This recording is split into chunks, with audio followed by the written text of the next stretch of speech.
Halo teman-teman, perkenalkan nama saya Debagus Aditya Jaya dengan nomor absen angkatan 67 dari kelompok 7. Di sini saya akan mempresentasikan esai yang telah saya buat yang berjudul Meningkatkan Pengetahuan Pelaku Pariwisata terhadap Penyakit Meningitis melalui Penyuluhan Kesehatan. Selamat menonton. Jadi, meningitis merupakan penyakit yang terjadi pada sistem saraf, lebih tepatnya pada suatu struktur yang dinamakan lapisan meninges. Lapisan meninges pada dasarnya merupakan salah satu bagian dari sistem saraf pusat yang fungsi utamanya yaitu sebagai pelindung. Lapisan meninges terbagi menjadi tiga bagian, yaitu pia mater, arachnoid mater, dan dura mater. Penyakit meningitis dapat terjadi pada bagian manapun dari lapisan meninges. Meningitis dapat menyebabkan kerusakan pada lapisan meninges, yang di mana hal ini dapat menimbulkan kerusakan pada sistem saraf yang dilindunginya. Dampak-dampak fatal yang diakibatkan oleh meningitis membuatnya digolongkan sebagai salah satu dari 10 penyakit berbahaya di dunia. Perlu diingat bahwa penyebab utama dari meningitis adalah bakteri.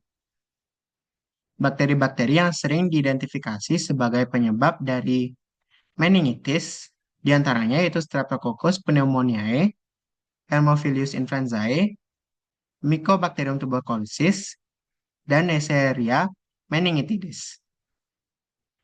Terdapat penyebab-penyebab lain dari penyakit meningitis. Di antaranya yaitu kelainan autoimun, paraneoplastik, konsumsi obat tertentu, dan lain sebagainya. Terdapat gejala-gejala yang timbul dari penyakit meningitis. Gejala utama yang diakibatkan oleh penyakit meningitis adalah adanya rasa sakit pada kepala, mual, muntah, dan sikap sensitif terhadap cahaya. Dua di antara gejala-gejala utama ini dapat timbul pada sebagian besar kasus meningitis.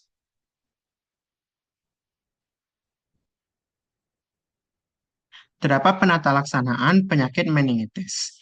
Pada dasarnya, penata laksanaan merupakan segala tindakan yang dilakukan secara sistematis untuk menindaklanjuti kasus penyakit tertentu, mulai dari pencegahannya, diagnosisnya, pengobatannya, hingga rehabilitasi.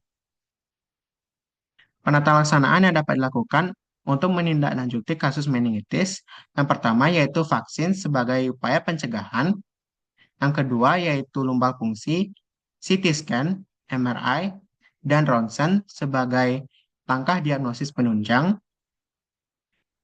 Kemudian ada pemberian asiklovir dan kortikosteroid sebagai upaya untuk pengobatan penyakit meningitis. Berbicara mengenai penyakit meningitis, kurangnya penyebaran informasi terkait dengan betapa berbahayanya penyakit satu ini merupakan salah satu masalah utama. Solusi yang dapat dilakukan untuk masalah utama ini adalah pelaksanaan penyuluhan kesehatan. Penyuluhan kesehatan pada dasarnya merupakan salah satu bentuk promosi kesehatan yang di mana pelaksanaannya dilakukan dengan tujuan untuk meningkatkan pengetahuan masyarakat serta meningkatkan kesadaran masyarakat untuk menimbulkan sikap waspada terhadap penyakit yang satu ini. Penyuluhan kesehatan dapat dilaksanakan sebagai salah satu upaya pencegahan meningkatnya angka kasus meningitis.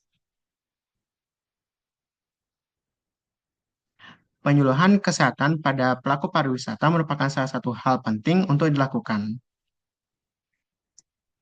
Perlu kita ingat bahwa sektor pariwisata merupakan salah satu sektor yang berperan penting di Indonesia. Oleh karena itu, penyuluhan kesehatan bagi pelaku pariwisata penting untuk dilakukan demi keberlangsungan sektor pariwisata agar tetap jalan.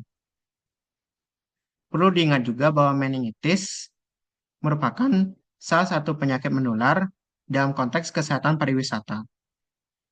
Oleh karena itu, untuk mencegah meningkatnya angka kasus penyakit meningitis pada konteks kesehatan pariwisata dapat dilakukan dengan memberikan penyuluhan kesehatan kepada pelaku-pelaku pariwisata. Penyuluhan kesehatan yang diberikan kepada pelaku pariwisata dapat menekankan berbagai informasi terkait dengan penyakit yang dibahas, seperti mulai dari definisinya, pencegahannya, diagnosisnya, serta penataan laksanaan. Berikut adalah referensi-referensi yang saya gunakan dalam menyusun esai ini. Sekian presentasi dari saya. Mohon maaf apabila ada hal yang kurang berkenan. Sekian, terima kasih.